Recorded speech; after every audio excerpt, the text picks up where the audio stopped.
अस्सलाम वालेकुम dear students. First question है कोलाइड और सस्पेंशन में क्या फ़र्क है। तो यहाँ पर मैंने 4 फ़र्क लिखे हैं। तो ये लॉन्ग क्वेश्चन में भी आपकी हेल्प कर सकते हैं। वैसे तो ये शॉर्ट क्वेश्चन है। तो इनके पार्टिकल्स बड़े होते हैं लेकिन इतने बड़े नहीं होते कि नंगी आंख से देखे जा सके। तो जो कोलाइड्स होते हैं इनके पार्टिकल्स होते तो बड़े हैं लेकिन इनको देखने के लिए हमें माइक्रोस्कोप की ज़रूरत पड़ती है। ये खाली आंख से हमें नज़र नहीं आ सकते। जबकि ऑन द अदर हैंड जो सस्पेंशंस हैं इनमें पार्टिकल्स का साइज़ बहुत बड़ा होता है और इन्हें नंगी आंख से देखा जा सकता है। खाली आंख से हम इनको देख सकते हैं। इनके पार्टिकल्स को देखने के लिए हमें माइक्रोस्कोप की ज़रूरत नहीं पड़ती।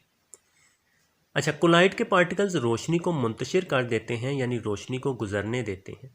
ठीक है, तो मुंतशिर यानी कि रोशनी की शुआओं को फैला देते हैं। जब कोलाइड में से हम रोशनी गुजारते हैं तो रोशनी फैल जाती है। जबकि पार्टिकल्स सस्पेंशंस के जो होते हैं वो इतने बड़े होते हैं कि रोशनी को रोक लेते हैं।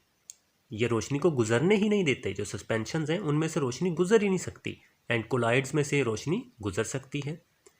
अच्छा, पार्टिकल्स एक तवील अरसे तक नीचे नहीं बैठते। तो पार्टिकल्स इनके चूँकि इतने भारी नहीं होते या उनका वज़न या मास इतना ज़्यादा नहीं होता कि वो यकदम से नीचे बैठ जाएं, नहीं। जबकि जो सस्पेंशंस के पार्टिकल्स हैं वो बहुत भारी होते हैं, वो बहुत बड़े होते हैं और कुछ अरसे के बाद ही पार्टिकल्स नीचे बैठ जाते हैं सस्पेंशंस के। अच्छा, लास्ट है कि पार्टिकल्स फिल्टर पेपर में से गुजर सकते हैं। तो इनके पार्टिकल्स छोटे होते हैं एंड वो फिल्टर पेपर में से गुजर जाते हैं। जबकि पार्टिकल्स फिल्टर पेपर में से नहीं गुजर सकते। जो सस्पेंशंस के पार्टिकल्स हैं वो बहुत बड़े होते हैं एंड फिल्टर पेपर में से वो नहीं गुजर सकते। अच्छा, नेक्स्ट सेकंड क्वेश्चन है कि क्या कोलाइड को फिल्ट्रेशन के अमल से अज्जा में अलहदा किया जा सकता है, अगर नहीं तो क्यों। हमने रीज़न भी बतानी है कि इनको हम क्यों अलहदा नहीं कर सकते। तो जैसा ऊपर हमने पढ़ा तो जी नहीं, कोलाइड को फिल्ट्रेशन के अमल से अज्जा में अलहदा नहीं किया जा सकता क्योंकि पार्टिकल्स इतने बड़े नहीं होते कि फ़िल्टर पेपर इन्हें रोक सके। इसलिए वो फ़िल्टर पेपर में से बड़ी आसानी से गुजर जाते हैं। तो अलहदा हम उनको नहीं कर सकते फ़िल्टर पेपर के ज़रिए। तो अगर हम करने की ट्राई करेंगे, चूँकि वो पार्टिकल्स बहुत छोटे हैं तो वो फ़िल्टर पेपर में से गुजर जाएंगे।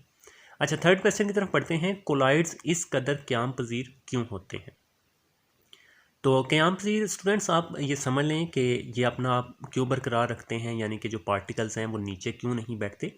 तो कोलाइड्स के पार्टिकल्स इतने भारी नहीं होते कि वो नीचे बैठ जाएं। जी हाँ, बिल्कुल हल्के होते हैं। ठीक है, मास उनका कम होता है, लिहाजा पार्टिकल्स एक तवील अरसे तक नीचे नहीं बैठते, जिसकी वजह से कोलाइड्स खासे क़याम पज़ीर होते हैं। अच्छा, नेक्स्ट फोर्थ क्वेश्चन है, कोलाइड्स टिंडल इफेक्ट का मुजाहरा क्यों करते हैं। तो कोलाइड्स के पार्टिकल्स इतने बड़े होते हैं कि रोशनी को मुंतशिर कर सकें। बस अपने पार्टिकल्स के बड़े साइज़ की वजह से कोलाइड्स टिंडल इफेक्ट का मुजाहरा करते हैं।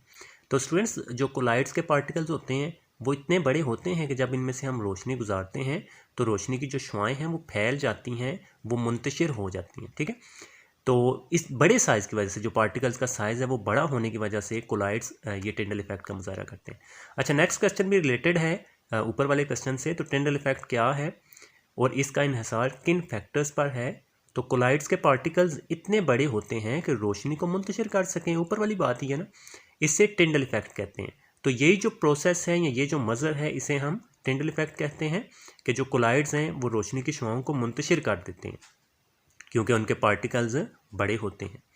अब इसका इन्हिसार किस पर होता है। तो इसका इन्हिसार मदरजा झैल फैक्टर्स पर होता है। पार्टिकल्स का साइज़ और डेंसिटी, यानी कि पार्टिकल्स गाढ़े हैं या घने हैं या पतले हैं, और इनका साइज़ कितना है, और रोशनी की वेवलेंथ और फ्रीक्वेंसी, और जो रोशनी हम कोलाइड्स में से गुजार रहे हैं उसकी वेवलेंथ यानी कि वेव की लंबाई, और फ्रीक्वेंसी यानी कि 1 सेकंड में कितनी वेव्स गुजर रही हैं।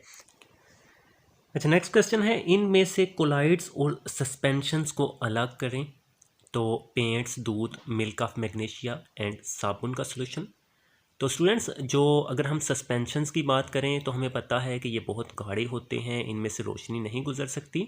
तो पेंट्स जो होते हैं उनमें से रोशनी नहीं गुजरेगी एंड पेंट्स के जो पार्टिकल्स हैं वो नीचे भी बैठ जाते हैं। इसी तरह से मिल्क ऑफ मैग्नीशिया में से भी रोशनी नहीं गुजरती और इनके पार्टिकल्स भी बहुत भारी होते हैं और वो नीचे बैठ जाते हैं। तो पेंट्स और मिल्क ऑफ मैग्नीशिया जो है ये सस्पेंशंस है, जबकि जो दूध है और साबुन का सोल्यूशन है इनके पार्टिकल्स नीचे नहीं बैठते और इनमें से अगर हम रोशनी गुजारेंगे तो रोशनी मुंतशिर हो जाती है।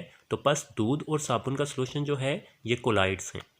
अच्छा, नेक्स्ट है आप इस बात की किस तरह वजाहत करेंगे कि दूध एक कोलाइड है। तो जिस तरह से मैंने यहाँ पर आपको बताया ना दूध, तो वही चीज़ आपने नीचे बतानी है कि दूध के पार्टिकल्स एक लंबे अरसे तक नीचे नहीं बैठते।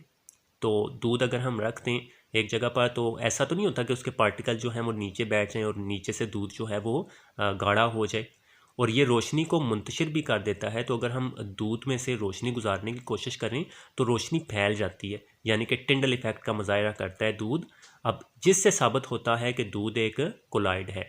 तो ये दो बातें याद रख लीजिएगा कि एक दूध जो है ये टिंडल इफेक्ट का मुजाहरा भी करता है और इनके पार्टिकल्स एक लंबे अरसे तक नीचे भी नहीं बैठते। तो ये दोनों खसूसियात कोलाइड्स की ही तो होती हैं। ओके स्टूडेंट्स, अपना बहुत सारा ख्याल रखिएगा, दुआओं में याद रखिएगा। मिलते हैं आपसे नेक्स्ट वीडियो में, तब तक के लिए खुदा हाफिज़।